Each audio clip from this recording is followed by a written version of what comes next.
So first and foremost, the only thing we're going to do is to import Y-Finance, Pandas, NumPy, and Matplotlib. And it basically is just how we're going to take our data and use that according to our own needs. So first of all, in the code, we're just going to make a function download stock, and there's going to be two parameters, name and period, and we choose to have 2 years. You can choose to have 2, 3, 4, 5 years, even 10 years, just according to your own strategy. So we're going to use 2 years for this, and data will equals to yf.download, and this will be a list. So the list consists of open, close, highs, lows, and volume, etc. And now the fun part begins. We're going to do our RSI calculation. So first of all, we're just going to make a data set of data close. So in that data, which is a list, right, we're going to select that column and put it in the list of closes. That's a new thing we're going to make. And then delta will just be, it will take each difference of each day and put it into a list. So now we have closes and delta. Now, so we're taking two new columns, gain loss based on delta. Positive remains unchanged in gain column, and negative will be 0 in gain column. And if it's negative, it will show up positive on the loss column. But if it's positive on the delta column, it will just show up as 0. This is for further use for the calculation of RSI. After that, we're going to make two new ones. Average plus equals to gain.EWM. So EWM means that we're prioritizing the recent news. So let's say yesterday was a big high. So the data will be like, okay, yesterday was big, and yesterday is more important than 10 years before, the average of it. And span equals 14 tells it to take 14 days as the average, and adjust equals false tells it to not waste that much computational power to find the correct answer and just take a approximate value. So after that, we're just doing the definition of relative strength index. We're taking the average plus divided by the average loss. This is also a column, right? Remember this. And then RSI will just equal, so RSI is a line, equals to 100 minus 100 over 1 plus RS. This is just to avoid having 0, because we don't want to divide by 0 and get infinite. And finally, we're going to make this column permanent in our data set. And then after that, we were just going to return closes and RSI. Calculation is done. Now we're just going to do our paper trading simulator. So first of all, we're just going to ask the user for what stock do we want to trade on. So choice equals input. Everyone knows this. And then data equals to call function choice, because you see that on our definition of download stock, there's a name and period, and we already set the period, so we don't need that. So the default period is 2y.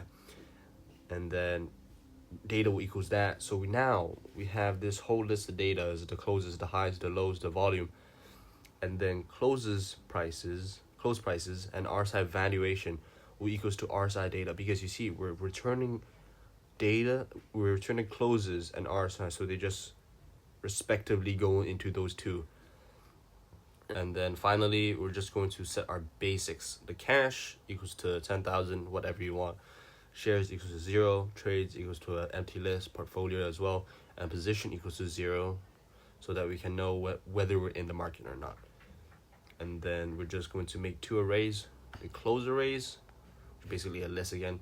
And then dot values, just make sure that we get values and not NANs. RSI, same thing. And then now we start the loop for aint range Leno data. Leno data just means how many days there are. Current close equals to close array. So every time we do the loop, we find the current close of the day. And current RSI, same thing.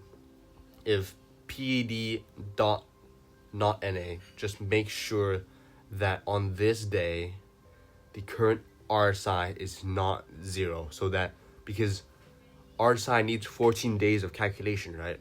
So if we're going to take the first day, there's no prior calculation. So that will just skip those 14 days and just think of it as a warm up for the machine. It's fine. Everyone does this. And then now the conditions are, it's not 0, right? Current RSI is less than 30. This means it's oversold. This is the basic definition of RSI. And then cash over 0 so that we can buy, and position equals to 0, which means that we aren't in the market yet.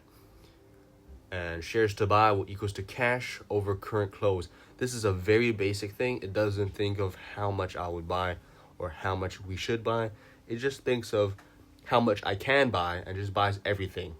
So cash over current close, which means that how many shares, let's say you have $100 and there's 30 per share, you divide that, you get 3.3333.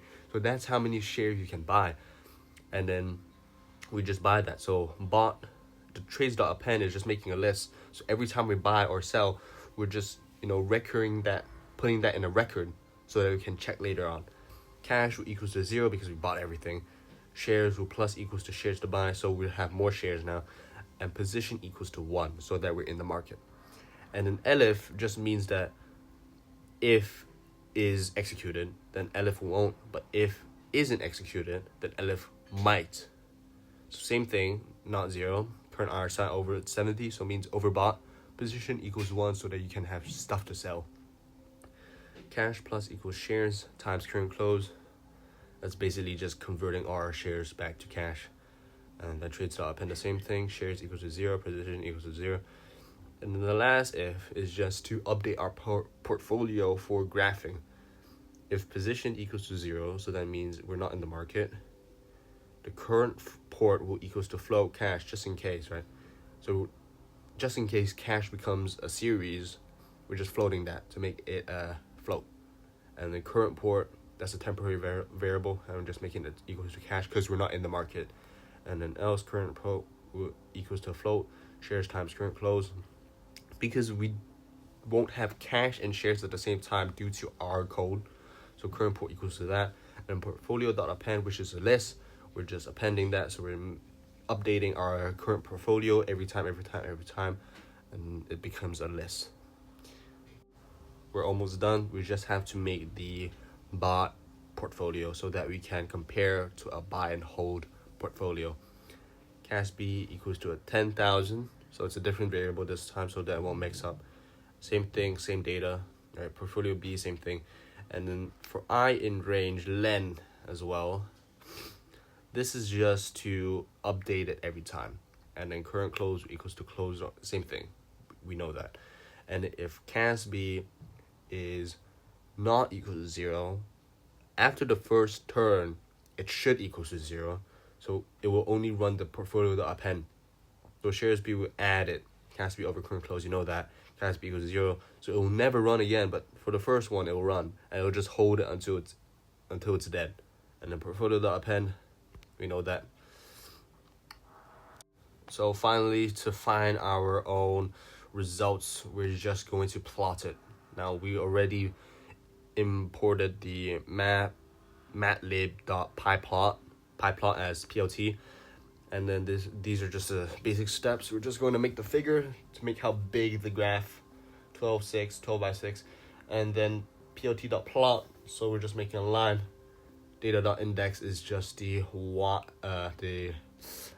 x-axis, yes. And then portfolio will be the y-axis, so xy.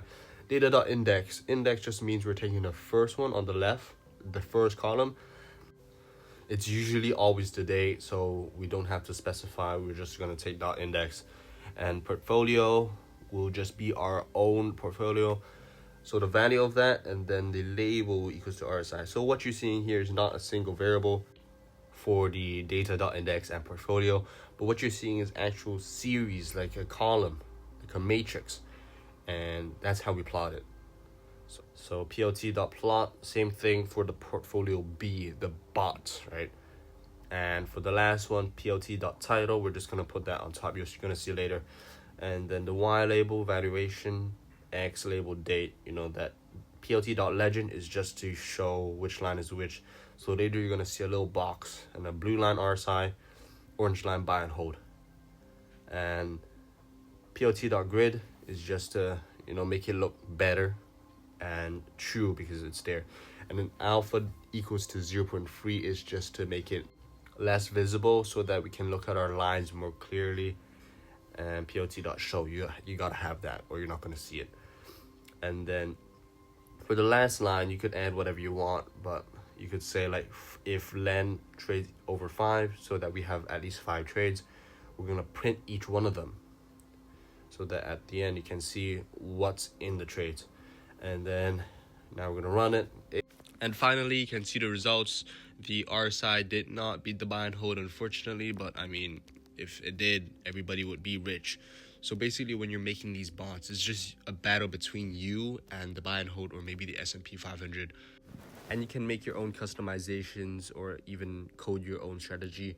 This is just a very, very basic RSI bot, and just to showcase how it works and how you can code a trading bot yourself.